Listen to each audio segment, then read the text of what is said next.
CLW Chitranjan locomotive works एक ऐसा नाम जिसके ऊपर आज हर भारतीय को गर्व है। CLW ने काम ही कुछ ऐसा किया है जिसकी प्रशंसा होनी ही चाहिए। एक फाइनेंशियल ईयर में इस लोकोमोटिव फैक्ट्री ने करीब 402 से भी अधिक इलेक्ट्रिक लोकोमोटिव बनाने का वर्ल्ड रिकॉर्ड कायम किया है। Limca book of world record में ये तो एक फाइनेंशियल ईयर का प्रोडक्ट है, उसको दर्शाया गया है, पर 2019 में इस लोकोमोटिव फैक्ट्री ने करीब 446 लोकोमोटिव बनाया है, जो कि अकल्पनीय है। एक कैलेंडर ईयर में 365 दिन ही होते हैं और अगर वर्किंग डेज की बात करें तो ये और भी कम होता है। अगर संडेज और बाकी हॉलिडेज को भी हम इसमें से निकाल दें तो करीब 300 दिन ही बचते हैं वर्किंग डेज में। ये और भी कम हो सकता है, पर अगर आंकड़े को देखा जाए तो CLW ने 88 दिनों में करीब 100 लोकोमोटिव्स बनाए हैं और करीब 400 लोकोमोटिव्स बनाने में 292 दिन का समय लगा है। ये सच में सोचने वाली बात है कि हर एक दिन CLW में एक नया लोकोमोटिव तैयार हो जाता है और दूसरे लोकोमोटिव का करीब 300% काम भी पूरा हो जाता है। इस अद्भुत लोकोमोटिव फैक्ट्री की इस महान सफलता को तो आपने देख ही लिया। आइए इस लोकोमोटिव फैक्ट्री के इतिहास के बारे में भी कुछ जान लें।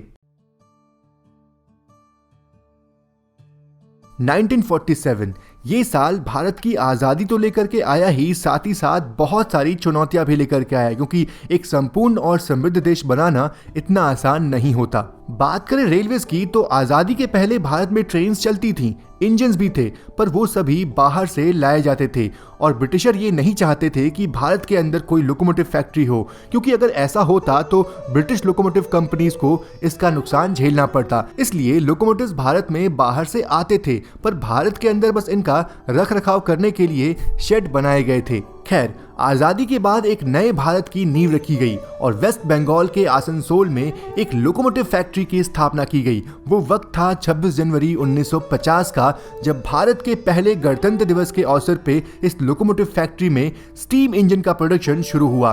तब इस फैक्ट्री को लोग लोको बिल्डिंग वर्क के नाम से जानते थे, पर उसी साल 1 नवंबर को जब इस फैक्ट्री से पहला स्टीम इंजन निकला, इस लोकोमोटिव फैक्ट्री का नाम लोको बिल्डिंग वर्क से भारतीय स्वतंत्रता आंदोलन में बहुत ही महत्वपूर्ण योगदान देने वाले देश बंधु चितरंजन दास जी के ऊपर रख दिया गया। और उसी वक्त जो CLW के पास मेहिजाम रेलवे स्टेशन था, उसका नाम भी चितरंजन रख दिया गया। इसके बाद 1968 से CLW ने डीजल लोकोमोटिव्स बनाना शुरू किया और 1972 में स्टीम इंजन का जो प्रोडक्शन था उसको पूरी तरह से बंद कर दिया गया। डीजल इंजन के बनने का सिलसिला भी 1993 में टूट गया और इसके बाद CLW का पूरा फोकस इलेक्ट्रिक लोकोमोटिव पे ही केंद्रित रहा और आज भी है। भारतीय रेलवे में ज्यादातर WP5, WP7 और WAG9 लोकोमोटिव्स CLW ने ही बनाया है। CLW ने हर उस जरूरत पे काम किया है जो इंडियन रेलवेज को आगे ले जाए, चाहे बात करें एयरोडायनेमिक WP5 की 200 की रफ्तार छूने वाले हाई स्पीड WP5 की, 9000 HP के पावरफुल लोकोमोटिव्स की, लॉन्ग हॉल ऑपरेशन के लिए स्पेशल लोकोमोटिव्स की, DFC में इस्तेमाल होने वाले हाई रेस पैंटो की, बेहद जरूरी हेड ऑन जनरेशन टेक्निक की, मल्टीपल ऑपरेशन वाले पुश पुल युक्त WP5 की, हर तरह से CLW ने अपना काम बखूबी निभाया है। और सिर्फ यही उपलब्धियां ही नहीं, बल्कि बहुत सारी उपलब्धियां और भी है जिनके बारे में एक वीडियो के अंदर बताना मुश्किल होगा। खैर, यहाँ जरूरत है CLW के हर उस कर्मचारी को धन्यवाद कहने की जिन्होंने दिन रात मेहनत करके CLW का नाम तो रोशन किया ही है, साथ ही साथ हमारे देश के नाम को भी राष्ट्रीय स्तर पे प्रशंसा दिलाई है। फिलहाल इस वीडियो में तो इतना ही, बाकी वीडियो देखने के लिए आप सभी का बहुत बहुत धन्यवाद। जय Hind and God bless you all.